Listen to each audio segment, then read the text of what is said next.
আসসালামু আলাইকুম। All jobs math learning সেন্টারের পক্ষ থেকে আপনাদের সবাইকে শুভেচ্ছা। ভিডিও শুরুর আগে একটা কথা বলতে চাই যে আপনারা যখন ভিডিওটা দেখবেন তখন অবশ্যই জুম করে দেখবেন, কারণ যারা ক্রোমো থেকে ঢুকে অথবা আগের ফোন তাদের ক্ষেত্রে এই স্ক্রিনটা সম্পূর্ণ নাও দেখাইতে পারে। এই জন্য জুম করে দেখলে কোনো ধরনের সমস্যা হবে না। তো আমরা এখন অঙ্কে চলে যাই। যা অঙ্কে বলতেছে কি, একটি প্যান্ট 540 টাকায় বিক্রয় করায় 50 টাকা লাভ ক্ষতি হলো। প্যান্টটি কত টাকায় বিক্রি করলে 80 টাকা লাভ হতো? আমি আশা করি এর আগে যে একটা জিনিস বুঝাইছিলাম এবং আমি বলছিলাম যে অবশ্যই আপনারা অঙ্ক বাস্তবের সাথে রিলেটেড করে পড়বেন, তাহলে অবশ্যই বুঝতে আপনাদের সুবিধা হবে এবং সেটা দীর্ঘমেয়াদী হয়ে থাকবে। তো আমরা বলছিলাম যে বিক্রয় মূল্য হচ্ছে দুই রকমের হয়, একটা লাভে বিক্রয় মূল্য হয়, এই যে লাভে বিক্রয় মূল্য, আর একটা হয়ে থাকে ক্ষতিতে বিক্রয় মূল্য। অর্থাৎ আমরা যদি ক্রয় মূল্য থেকে কম মূল্যে পণ্যটা বিক্রি করি, অর্থাৎ আমাদের ক্রয় মূল্য যত টাকা তার থেকে কম মূল্যে বিক্রি করতেছি, তাহলে সেটা আমাদের ক্ষতিতে বিক্রয় মূল্য। আর যদি আমরা ক্রয় মূল্য থেকে বেশি মূল্যে বিক্রয় করে থাকি তাহলে সেটা লাভের বিক্রয় মূল্য। আমি কিন্তু আরেকটা বিষয় বলছিলাম যে হচ্ছে বিক্রয় মূল্য থেকে ক্রয় মূল্যে কিন্তু যাওয়ার একটা পদ্ধতি রয়েছে, যে আমরা যেহেতু ক্রয় মূল্য থেকে কম মূল্যে পণ্যটা বিক্রয় করি অর্থাৎ ক্ষতিতে বিক্রয় করি, তাহলে বিক্রয় মূল্যের সাথে অর্থাৎ ক্ষতিতে বিক্রয় মূল্যের সাথে আমরা ক্ষতির অংশটা যোগ করলেই কিন্তু হচ্ছে আমরা ক্রয় মূল্য পেয়ে যাচ্ছি। আবার যদি লাভে বিক্রয় করে থাকি, তার মানে কি আমাদের যেটা ক্রয় মূল্য তার সাথে একটা এক্সট্রা অংশ আমরা যোগ করতেছি, এই এক্সট্রা অংশটা যোগ করার পরে কিন্তু আমাদের হচ্ছে লাভে বিক্রয় মূল্য পাচ্ছি। তার মানে আমরা এই যে বিক্রয় মূল্য, লাভে বিক্রয় মূল্য থেকে যদি আমরা এই যে লাভের অংশটা, এই অংশটুকু যদি আমরা বাদ দেই, তাহলে কিন্তু আমাদের পুনরায় ক্রয় মূল্য চলে আসতেছে। তার মানে আপনি যদি একটু শর্টকাট চিন্তা করেন, প্রথমে একটু শর্টকাটের কথা বলি, যদি আমি শর্টকাটের পক্ষপাতী নই, কিন্তু এই ম্যাথগুলো আপনি শর্টকাটে ভালো বুঝবেন এবং ডিটেলসেও আমি আপনাদেরকে করাবো, সমস্যা নেই। কারণ প্রিলির ক্ষেত্রে আপনারা যথেষ্ট সময় পাবেন না যে এই অঙ্কগুলো একটা লং রেঞ্জে অঙ্কটা আপনি করতে পারবেন। তো তো দেখেন যে বলতেছে কি যে একটি প্যান্ট 540 টাকায় বিক্রয় করা 50 টাকা ক্ষতি হলো। তার মানে কি আমাদের অবশ্যই 540 টাকায় যে আমরা বিক্রি করছি সেটা আমাদের ক্ষতিতে বিক্রয় মূল্য। তার মানে এই যে আমাদের এখানে হচ্ছে ক্ষতিতে বিক্রয় মূল্য কত, 540 টাকা, এবং ক্ষতির অংশ কি বলছে, 50 টাকা ক্ষতি হলো।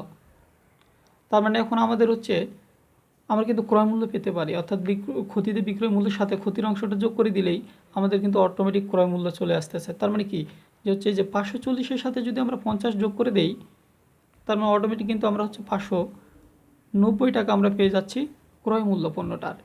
এখন বলতেছি কি, হ্যাঁ অবশ্যই একটা বিষয় যে আপনারা অঙ্ক করতে গেলে ধাপে ধাপে করবেন, তাহলে অবশ্যই অঙ্কগুলো আপনাদের কাছে ইজি হয়ে যাবে। আর যদি একসাথে সম্পূর্ণটা করতে চান তখন গোলমাল লেগে যাবে। তো এরপরে কি বলতেছে, প্যান্টটি কত টাকা বিক্রি করলে 80 টাকা লাভ হতো। তার মানে কি এখানে কিন্তু হচ্ছে 80 টাকা লাভের কথা বলতেছে। তার মানে আমাদের কি যে এই যে 80 টাকা আমাদের লাভের অংশ কত, 80 টাকা বলতেছে কত টাকায় বিক্রি করলে 80 টাকা লাভ হতো। তার মানে আমাদের যে বিক্রয় মূল্যটা আসবে সেটা লাভই বিক্রয় মূল্য। তাহলে আমরা ক্রয় মূল্য পাইছি। এখন আমরা সচরাচর কিন্তু জানি একটা বিষয় যে হচ্ছে আমরা যদি হচ্ছে ক্রয় মূল্যের সাথে লাভের অংশটা যোগ করে দিই, তাহলে আমরা হচ্ছে লাভে বিক্রয় মূল্য পাই। তার মানে এই ক্রয় মূল্যের সাথে, সরি একটু ফোন আসছে, তার মানে আমরা আমাদের এই ক্রয় মূল্যের সাথে লাভের অংশটা যোগ করে দিলে কিন্তু আমরা হচ্ছে লাভে বিক্রয় মূল্যটা পেয়ে যাব। এখন দেখেন তাহলে যে আমাদের ক্রয় মূল্য কত পাইলাম আমরা, আমরা কিন্তু এই যে এইটা থেকে কিন্তু আসতে পারছি। তো ক্রয় মূল্য 590 টাকা এবং লাভের অংশটা যোগ করে দিলাম, তার মানে আমাদের হয়ে গেল কত, 670 টাকা। 670 টাকা কি লাভে বিক্রয় মূল্য। আর আমাদের চাইছে কি যে হচ্ছে 80 টাকা লাভ হতো। তার মানে কি আমরা এখানে 80 টাকা লাভ ধরছি, ক্রয় মূল্যের সাথে 80 টাকা যোগ করে দিলাম লাভের অংশটা, মানে আমাদের লাভে বিক্রয় মূল্য কিন্তু চলে আসলো। এটা শর্টকাট একটা, মানে বোঝার জন্য, বাস্তবের সাথে আপনি রিলেটেড করে পড়বেন এই জন্য কিন্তু এটা বুঝাই দিলাম।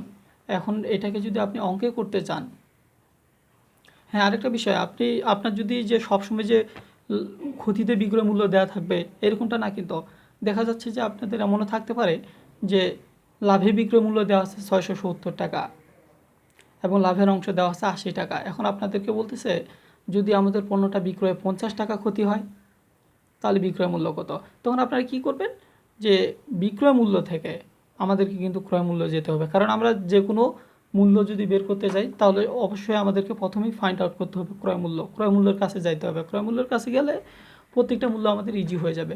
তার মানে শুধু যদি মনে করেন যে আমাদের এখানে হচ্ছে এই যে ক্ষতির অংশ পর্যন্ত দেওয়া আছে, কিন্তু ক্ষতির মূল্যটা দেওয়া নাই, অর্থাৎ ক্ষতিতে বিক্রয় মূল্যটা দেওয়া নাই, তার মানে আমরা কি করতে পারবো, তখন আমরা কিন্তু 670 আমাদের বিক্রয় মূল্য দেওয়া আছে, লাভের বিক্রয় মূল্য, এইখান থেকে আমরা হচ্ছে এই যে 80 টাকা যেটা লাভের অংশটা বাদ দিলে আমাদের ক্রয় মূল্য হয়ে যাচ্ছে। এবং যদি আমাদের 50 টাকা ক্ষতিতে বিক্রয় মূল্য বের করতে বলে, তার মানে কি ক্ষতিতে ক্রয় মূল্য থেকে কম মূল্যে আমরা বিক্রি করলে ক্ষতি হয়, তার মানে আমরা এখান থেকে এটা বিয়োগ দিয়ে দিলে অটোমেটিক আমাদের ক্ষতিতে বিক্রয় মূল্য চলে আসলো। তারপর আমরা যে পাশে যেতে চাই, অর্থাৎ অঙ্ক আপনাদেরকে যেভাবে বলবে আপনারা সেভাবেই যাবেন। এখন আমরা এটাকে যদি হচ্ছে রিটেন আকারে করি, তাহলে ম্যাথটা কী দাঁড়াবে। আপনারা কিন্তু অঙ্কটা আশা করি বুঝে গেছেন এক প্রকার, তবুও এটা রিটেন টাইপে করলে কিভাবে করতে পারেন। যে দেখেন, আমরা জানি পণ্যের ক্রয় মূল্য, এই যে আপনি কিন্তু এইখান থেকে উপরের থেকে কিন্তু সূত্র কিন্তু পেয়ে যাচ্ছেন। আমরা জানি ক্রয় মূল্য ইকুয়াল টু কী, যেহেতু আমাদের শুরুতে দেওয়া ছিল কি, যে হচ্ছে ক্ষতিতে বিক্রয় মূল্য এবং ক্ষতির অংশ দেওয়া ছিল, তাহলে আমরা ক্রয় মূল্য বাইর করার জন্য তখন কিন্তু আমাদেরকে এই সূত্র ব্যবহার করা লাগতেছে, ক্ষতিতে বিক্রয় মূল্য যোগ ক্ষতি।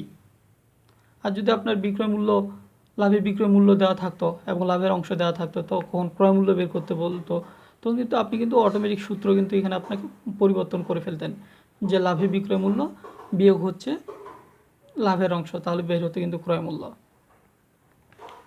এখন তাহলে হচ্ছে ক্ষতিতে বিক্রয় মূল্য যোগ ক্ষতি, তাহলে হচ্ছে ক্ষতিতে বিক্রয় মূল্য কত দেওয়া ছিল আমাদের অঙ্কে, ক্ষতিতে বিক্রয় মূল্য দেওয়া ছিল আমাদের এই যে 540, তাহলে দিয়ে দিলাম 540 প্লাস ক্ষতির অংশ কতটুকু, 50 টাকা, তাহলে আমাদের হয়ে গেল 590 টাকা। এটা আমাদের কী আসতেছে, পণ্যটির ক্রয় মূল্য। আমাদেরকে কী বের করতে বলছিল, যে প্যান্টটি কত টাকায় বিক্রি করলে 80 টাকা লাভ হতো। তার মানে 80 টাকা লাভ করতে গেলে কী করতে হবে, আমাদের ক্রয় মূল্যের সাথে আমাদের যে লাভের অংশটুকু, এই অংশটুকু যোগ করে দিলে কিন্তু আমাদের লাভের বিক্রয় মূল্য চলে আসতেছে, অর্থাৎ যত টাকায় প্যান্টটা বিক্রি করলে আমাদের 80 টাকা লাভ হতো। এখন তাহলে দেখেন, আমরা এইভাবেই দিতে পারি। তাহলে 80 টাকা লাভ করতে হলে পণ্যের বিক্রয় মূল্য কী দাঁড়াবে, তখন আপনি এইখানে না ভেবে উপরে চলে যান, যে 80 টাকা লাভ করতে গেলে কী করতে হতো, 590 টাকা ক্রয় মূল্য, তার মানে আমাদের যে 80 টাকা লাভ করতে হলে 80 লাভের অংশটুকু, যেটা লাভের অংশটুকু যোগ করে দিলাম, তাহলে যোগ করে দিলে অটোমেটিক কিন্তু বিক্রয় মূল্য বের হয়ে গেল। আমরা সূত্র এটা জাস্ট আমরা এটা বাস্তবভাবে বুঝছি, এটাকে জাস্ট আমরা একটা খাতায় সূত্রে কনভার্ট করে দিলাম, যে ক্রয় মূল্য যোগ লাভ, তাহলে ক্রয় মূল্য কত, 590 যোগ লাভের অংশ 80 টাকা, তাহলে টোটাল আমাদের 670 টাকা। উত্তর হলো 670 টাকা বিক্রয় মূল্য 80 টাকা লাভ করতে গেলে। আশা করি আপনারা বুঝতে পারছেন। সবাইকে ধন্যবাদ, এবং আমি যাতে করে আরও ভিডিও তৈরি করতে পারি এবং আপনাদের কাছে যাতে করে আমার ভিডিওটা সর্বপ্রথম যায়, সেই জন্য আপনারা অবশ্যই ভিডিওটা লাইক এবং সাবস্ক্রাইব করে দিয়ে রাখবেন। ধন্যবাদ সবাইকে।